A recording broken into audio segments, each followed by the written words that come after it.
Hello everyone, as you all know हमारी daily dose को 1 month complete हो गया है।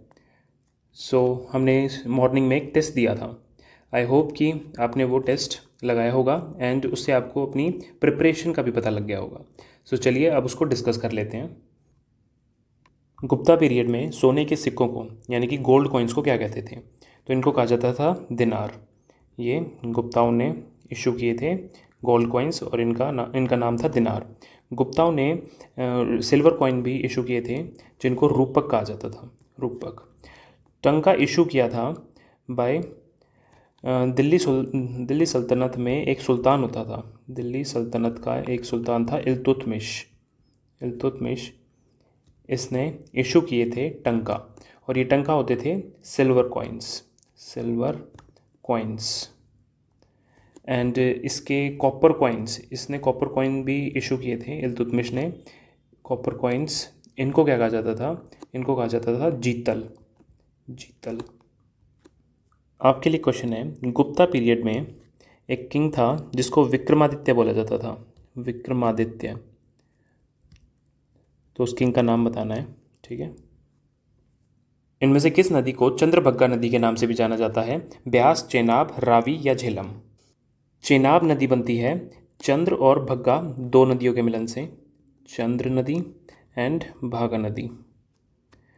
एंड इसका जो उद्गम स्थल है वो है हिमाचल में बारालाचा बारालाचाला इसका उद्गम स्थान है।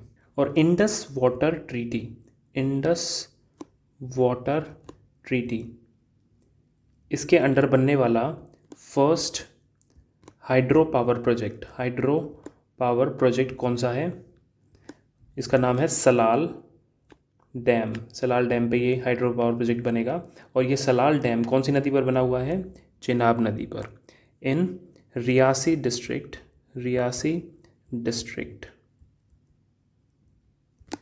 जम्मू एंड कश्मीर। क्लियर है? इंडस वाटर ट्रीटी हुई थी 1960 में एंड इसमें मॉडरेटर का रोल निभाया था वर्ल्ड बैंक ने। ये ट्रीटी हुई थी बिटवीन इंडिया एंड पाकिस्तान। एक क्वेश्चन आपके लिए, हमने PYQ सीरीज़ में पढ़ा था कि चेनाब का एक वैदिक नाम भी है। वैदिक नेम ऑफ चेनाब, ये आपको बताना है। रिकेट्स इनमें से किसकी कमी के कारण होता है? तो रिकेट्स होता है विटामिन डी की कमी के कारण, और इसका जो केमिकल नेम है वो है calciferol. Calciferol. So option A हो जाएगा। विटामिन के रिलेटेड है ब्लड क्लॉटिंग से एंड इसका साइंटिफिक नेम है फाइलोक्विनोन।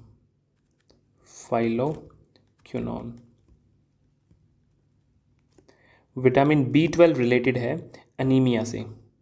इसकी कमी के कारण अनीमिया होता है एंड इसका जो साइंटिफिक नेम है वो है साइनोकोबालामीन।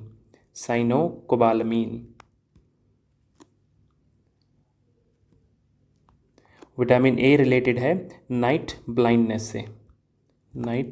ब्लाइंडनेस से एंड इसका जो साइंटिफिक नेम है वो है रेटिनॉल। क्लियर है? एग्जाम में इनका साइंटिफिक नेम एंड इनसे रिलेटेड जो डिजीज़ होती हैं वो पूछी जाती हैं। नेक्स्ट देखते हैं। Blue colour of sky is due to the phenomenon of, आकाश का नीला रंग किस घटना के कारण है? तो ये स्कैटरिंग ऑफ लाइट के कारण है। देखिए हमारे एटमॉस्फेयर में कुछ पार्टिकल्स होते हैं एंड ये सन की जो रेज़ होती हैं इनको स्कैटर कर देते हैं। क्या काम करते हैं? स्कैटरिंग का काम करते हैं एंड जिसकी वजह से हमें स्काई ब्लू कलर का दिखता है। क्लियर है? वैसे तो ये कलरलेस होता है लेकिन इस फिनोमिनन की वजह से हमें ये ब्लू दिखता है। नेक्स्ट देखते हैं। DRDO was established in, defence research and development organisation की स्थापना कब हुई? तो इसकी स्थापना हुई थी 1958 में। 1958 ऑप्शन सी, ऑन 1 जनवरी। और इसी को मनाया जाता है DRDO डे। और इसके जो प्रेजेंट चेयरमैन हैं उनका नाम है समीर वी कामत। एंड इसका हेडक्वार्टर है दिल्ली में इसका हेडक्वार्टर है। डीआरडीओ के बारे में हमने अपनी पीवाईक्यू सीरीज़ में डिस्कस किया था, जहाँ पर हमने वीएस अरुणाचलम, जो फॉर्मर डायरेक्टर ऑफ डीआरडीओ थे, अरुणाचलम, इनकी डेथ हुई थी, तो एक क्वेश्चन पूछा हुआ था हमसे। क्लियर है? नेक्स्ट देखते हैं। Vande Mataram was sung for the first time in which INC session. Vande Mataram पहली बार कांग्रेस के किस अधिवेशन में गाया गया था? तो वो अधिवेशन था 1896 का कैलकटा अधिवेशन। कैलकटा में हुआ था ये सेशन, कैलकटा। एंड उस समय आईएनसी के प्रेसिडेंट थे एम रहमतुल्ला सयानी।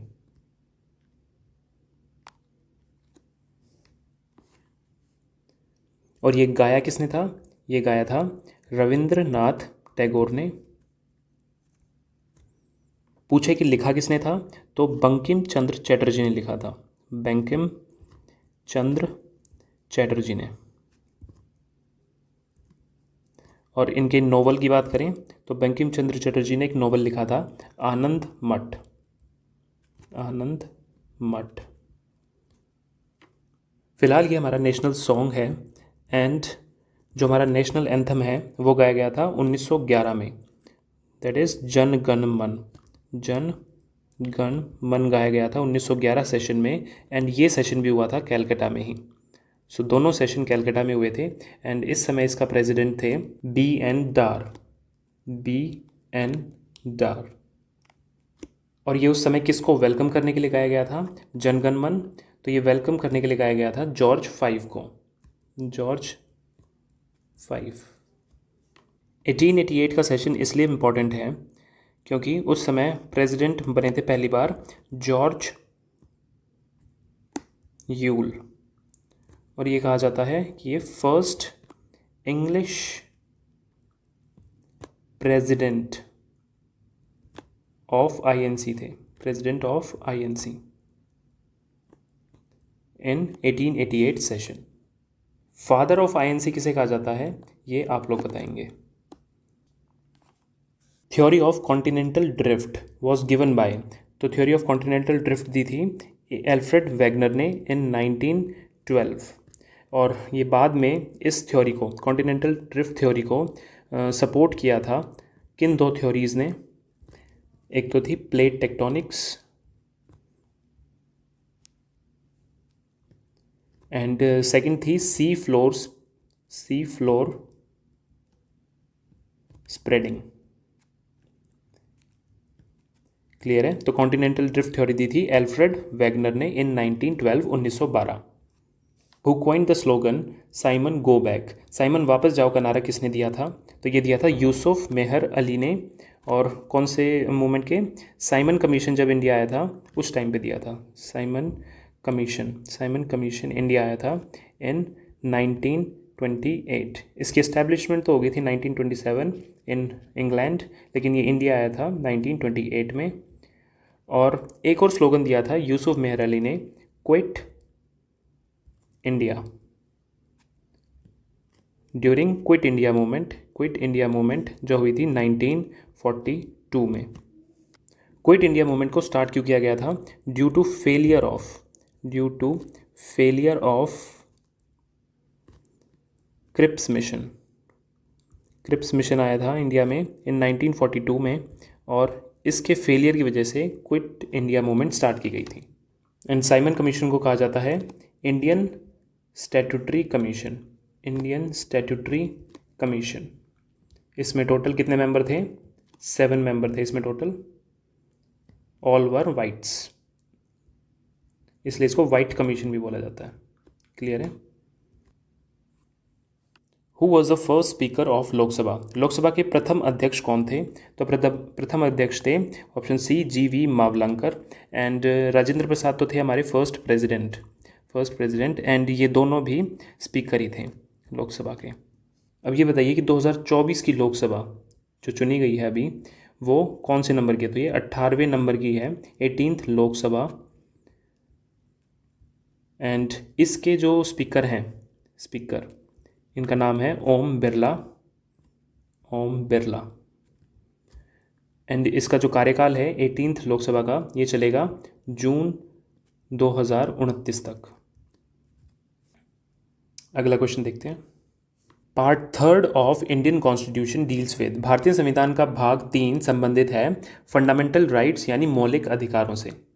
आर्टिकल 12 से 35 तक, आर्टिकल 12 से 35 फंडामेंटल राइट्स।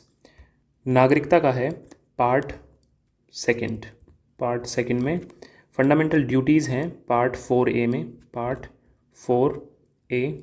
एंड जो इलेक्शन है ये है पार्ट 15 में, part 15।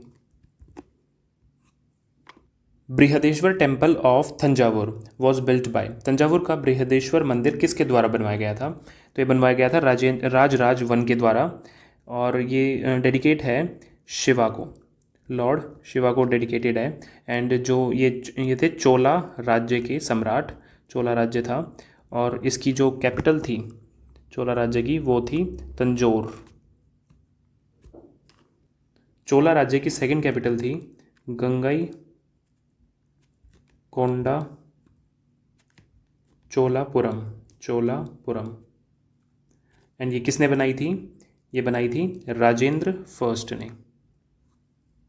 Cotton crop grows best in which type of soil, कपास की फसल किस प्रकार की मिट्टी में सबसे अच्छी होती है? तो ये होती है ब्लैक सॉइल में, ये मेनली डेक्कन में मिलती है, डेक्कन में।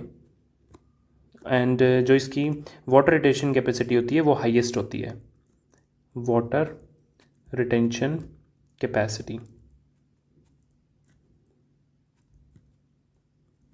एंड इसकी एक और करेक्टरिस्टिक है सेल्फ प्लॉइंग की, सेल्फ प्लॉइंग। जब ये वेट होती है तो ये स्टिकी हो जाती है, स्टिकी। एंड जब ये ड्राई होती है तो इसमें क्रैक्स डेवलप हो जाते हैं, और इन दोनों कंडीशंस की वजह से इसमें सेल्फ प्लॉइंग होती है। इंडिया में सबसे ज़्यादा पाई जाने वाली सॉइल है alluvial soil, alluvial soil.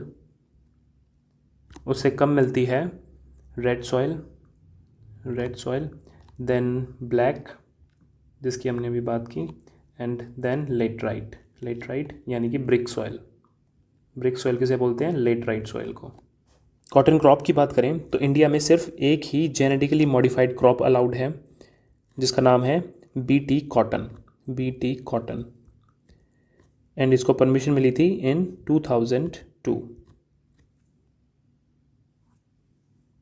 Keibul Lamjao world's only floating national park is located in, विश्व का एकमात्र तैरता हुआ राष्ट्रीय उद्यान कीबुल लामजाओ स्थित है। तो ये स्थित है मणिपुर में, और ये किस पर तैर रहा है?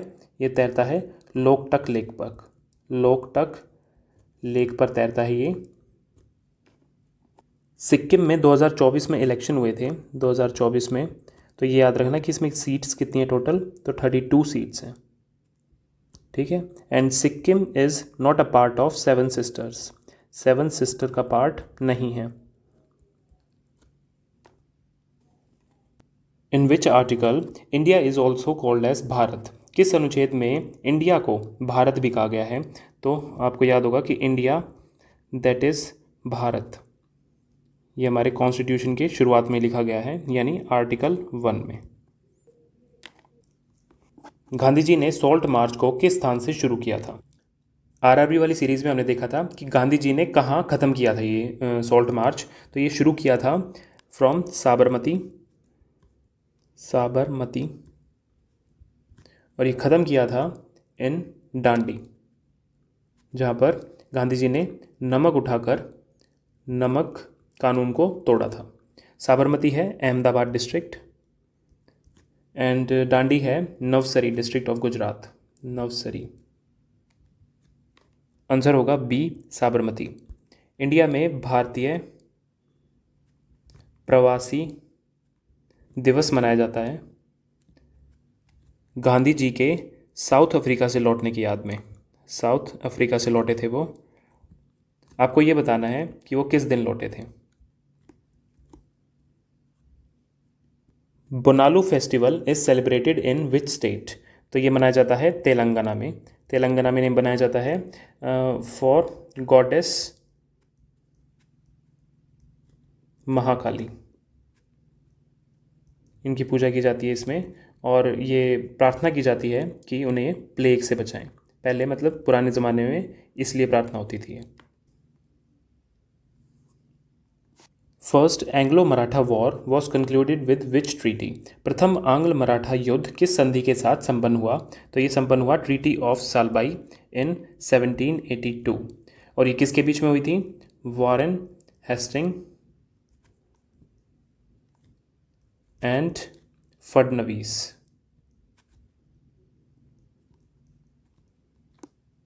ट्रीटी ऑफ पेरिस हुई थी 1793 में, हमने बैटल वाली वीडियो में पढ़ा था, और इसने ख़त्म किया था, ended third Carnatic war. Third Carnatic war इसने ख़त्म की थी। एंड इस ट्रीटी के बाद जो ब्रिटिश थे उनका यूरोपियन कंपटीशन ख़त्म हो गया था। ट्रीटी ऑफ सेरिंगापट्टनम हुई थी 1792 में, एंड इसने फिनिश की थी third Anglo Mysore war.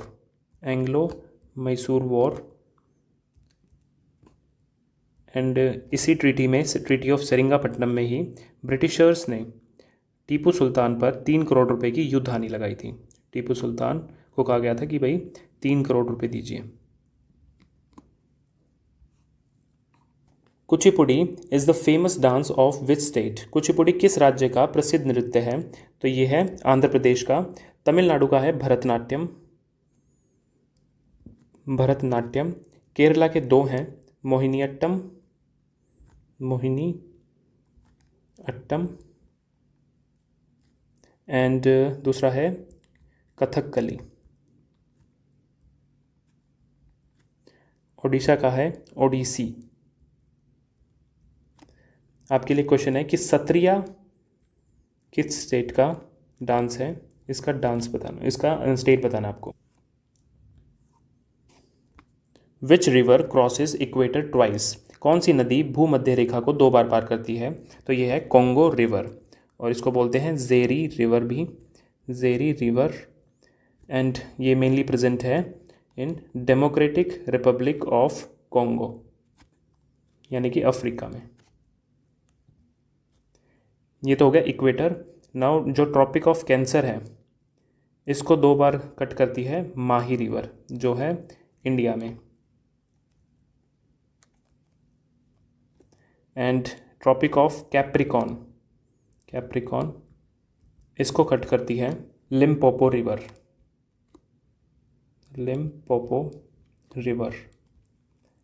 And ये प्रेजेंट है साउथ अफ्रीका में। इस टेस्ट में जिसका भी स्कोर 15 से कम आया है वो इसको दोबारा रिवाइज करना। एंड विद दिस हमारा आज का लेक्चर कंप्लीट होता है। मिलते हैं नेक्स्ट लेक्चर में। Thank you.